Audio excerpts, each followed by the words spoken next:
y puede ser muy fuerte esto, así que prepárense. Reconstrucción cronológica de la masacre en Villa Crespo.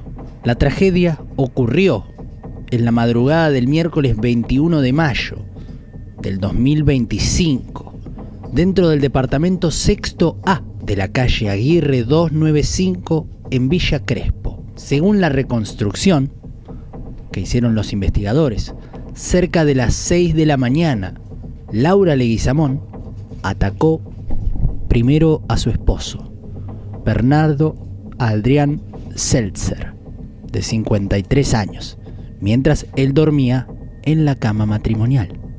Seltzer presentaba múltiples heridas de arma blanca en el pecho y no habría siquiera llegado a levantarse de la cama, lo que hace sospechar que pudo haber estado sedado o incapacitado para defenderse. Acto seguido, Leguizamón se dirige al cuarto de sus hijos, Ian e Ivo, de 15 y 12 años, quienes dormían en cuchetas. Al ser atacados, ambos intentaron huir malheridos. Ian logró correr hasta el comedor, donde su madre lo alcanzó y lo remató de varias puñaladas en el pecho y la espalda. Ivo intentó escapar por el pasillo, pero fue alcanzado allí y asesinado igualmente a cuchillazos. Su cuerpo quedó tendido cerca del baño, con numerosas heridas punzocortantes en la espalda y tórax, además de marcas de lesiones defensivas en manos y brazos, señal de que luchó desesperadamente por su vida. De hecho, la autopsia reveló que uno de los hijos llegó a arañar el cuello de Leguizamón en el forcejeo, dejando una marca en la madre que luego permitió inferir esa resistencia final. Consumado el triple asesinato, la mujer perpetradora tomó papel y lapicera y escribió una carta confusa que dejó sobre la mesa de la cocina. En el mensaje escrito, con caligrafía errática y dispersa, solo pueden distinguirse algunas frases sueltas rodeando una idea central. Con tinta y manchas de sangre se leía en grandes letras imprentas: íbamos a la calle, junto a expresiones entrecortadas como todo mal, muy perverso, fue mucho, los amo, lo siento, les arruinaba la vida, mis padres. La frase sobre íbamos a la calle hizo pensar a los investigadores si Leguizamón aludía a un temor económico, a la ruina o a perder la vivienda, aunque el contenido es tan incoherente que no hay certezas y será materia de la autopsia psicológica del caso.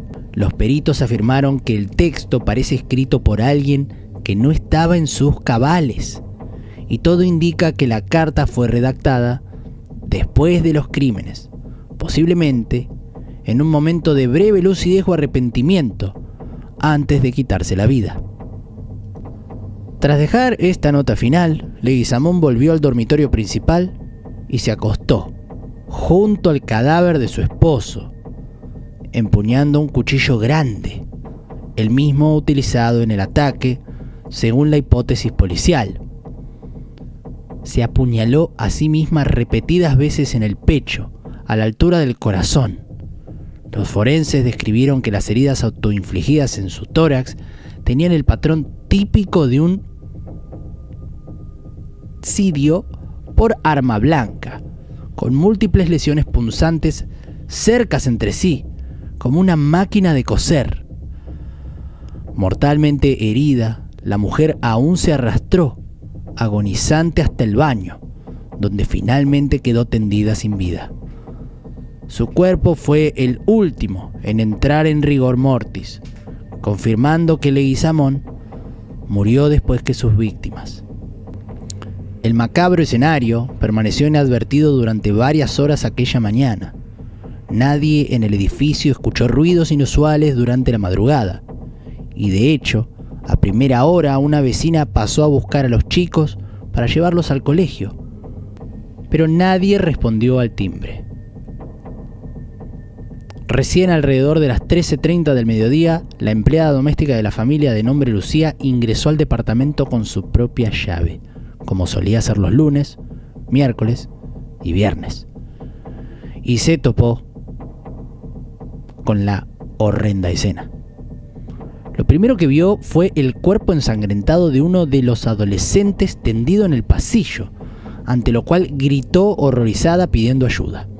Sus alaridos alertaron a los vecinos, uno de los cuales, un médico del 7º piso, entró al departamento mientras otros llamaban a la policía y a emergencias. Poco después, llegaron efectivos de la policía de la ciudad, que confirmaron que en la vivienda yacían 4 cadáveres. El padre en la cama, los 2 hijos en distintos ambientes y la madre en el baño. Los agentes secuestraron en la escena 2 armas blancas ensangrentadas, un cuchillo de cocina y una cuchilla tipo carnicero, y habrían sido utilizadas en el ataque, así como la carta manuscrita y la lapicera con la que fue escrita. Desde el primer momento la evidencia apuntó a un crimen intrafamiliar. Las puertas de la casa estaban cerradas desde adentro y no presentaban signos de haber sido forzadas. No había objetos de valor faltantes, ni indicios de robo común. Además, las huellas de lucha, como las heridas defensivas en los niños y el arañazo en el cuello de Laura, sugerían que las víctimas intentaron resistir a un agresor de adentro. Sumado a la carta incriminante y a que Leguizamón no presentaba lesiones de defensa, es decir, nadie la atacó a ella. Todo condujo a la hipótesis casi indubitable de que Laura Leguizamón asesinó a su familia y luego se quitó la vida, actuando sola y en un probable estado de desequilibrio mental. De hecho, apenas la policía llegó, una de las hermanas de Laura, presente en el lugar tras enterarse de la noticia, exclamó ante los agentes: "Fue mi hermana", asumiendo de inmediato que no hubo un tercero involucrado y que la autora solo podía ser Laura en medio de un brote psicótico. Ahora vamos a hacer un breve repaso, no tan breve, por el perfil psicológico de Laura Leguizamón. Cómo una mujer aparentemente devota de su familia pudo llegar a un extremo tan impensable. La historia personal y clínica de Laura Fernanda Leguizamón ayuda a explicar, aunque nunca a justificar, la tragedia. Leguizamón, porteña, originaria del partido de Lanús, había llevado hasta entonces una vida familiar activa y sin carencias materiales, o al menos visibles. Casadas desde hacía más de 15 años con Adrián Seltzer. Tenían 2 hijos, adolescentes, que asistían a una prestigiosa escuela de la comunidad judía, la ORT sede Almagro, u Ort. En las redes sociales, Laura solía mostrarse como una madre cariñosa y orgullosa. Publicaba frecuentemente fotos de sus viajes en familia: Mar del Plata, Cariló, Salta, Uruguay, incluso Europa, y eventos de sus hijos, a quienes llamaba sus bellezas.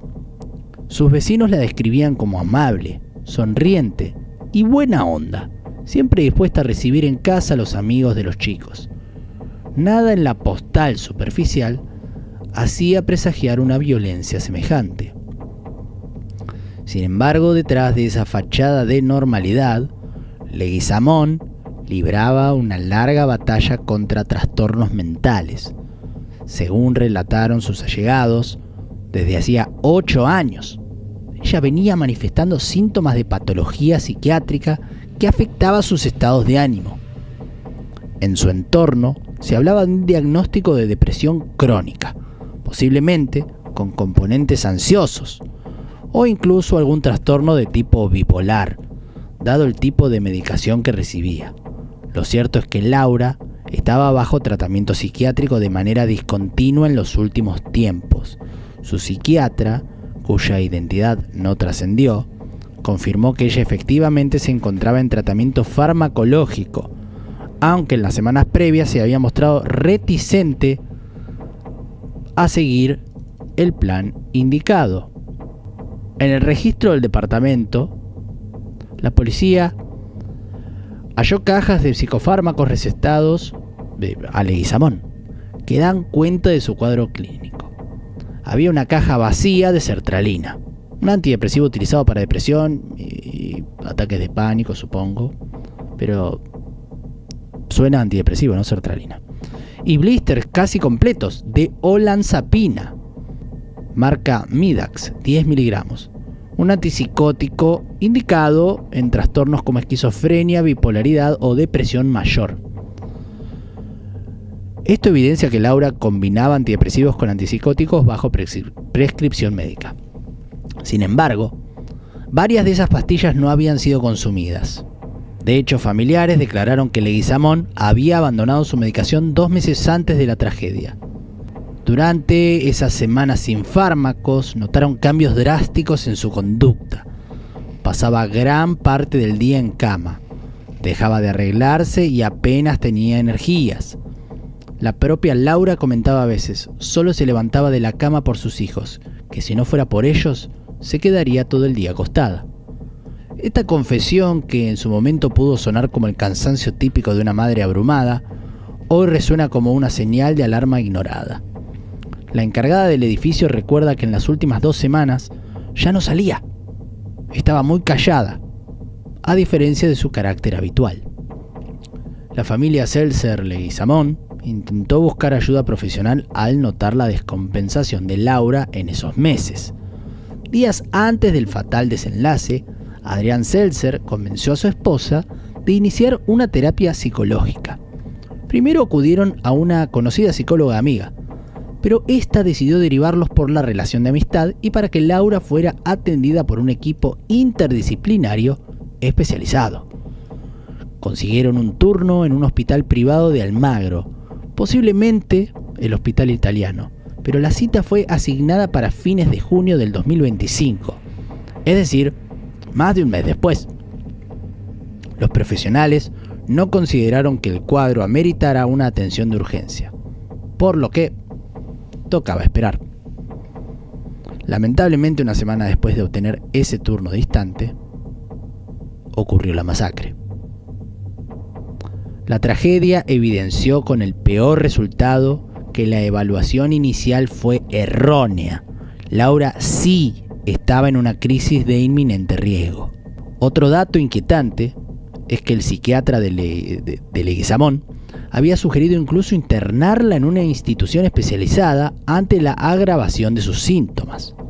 Según declaró este profesional ante la fiscalía, se barajó la posibilidad de ingresarla a tratamiento psiquiátrico en el hospital italiano, pero esa recomendación no se concretó porque la paciente se negaba a ser internada y mostraba rechazo al plan.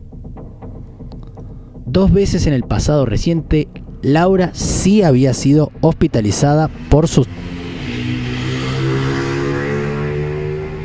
2 veces en el pasado reciente, Laura sí había sido hospitalizada por sus trastornos mentales.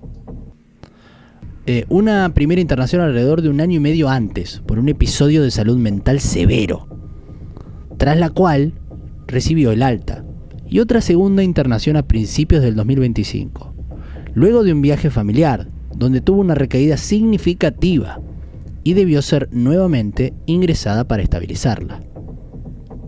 Es decir, el sistema ya tenía antecedentes de la gravedad del cuadro psiquiátrico de Leguizamón.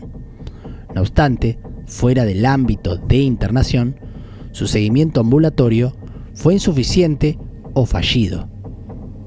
Tras la última alta, Laura continuó un tiempo con medicación en casa, hasta que suspendió los fármacos por cuenta propia, alegando que le generaban efectos indeseados y estrés.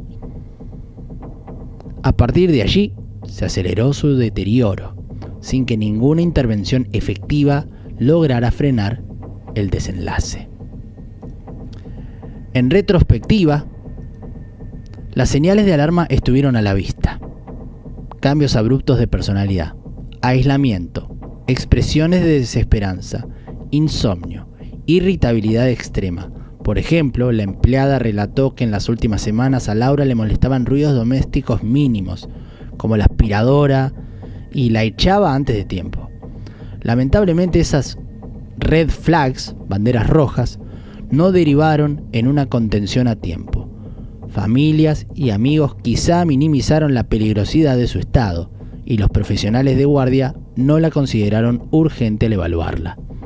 Todo indica que Laura Leguizamón sufrió un brote psicótico agudo la madrugada del 21 de mayo, durante el cual perdió totalmente el juicio de realidad e incurrió en actos impensables en su sano juicio. Los peritajes forenses confirmaron que padeció un brote de excitación psicomotriz, es decir, un estado de agitación extrema, desconectada de la realidad y con impulsos violentos descontrolados hacia terceros y hacia sí misma. En ese trance, según conjeturan los especialistas, pudo haber proyectado en sus seres queridos alguna fantasía delirante. Es probable que una persona que estaba apuñalando a sus seres queridos, en su mente no los esté atacando a ellos, sino una fantasía que la perturba. Arriesga un criminólogo forense consultado sobre el caso, según Clarín. Solo así se puede comprender que una madre amorosa haya podido cometer actos tan aberrantes contra aquellos a quienes más quería.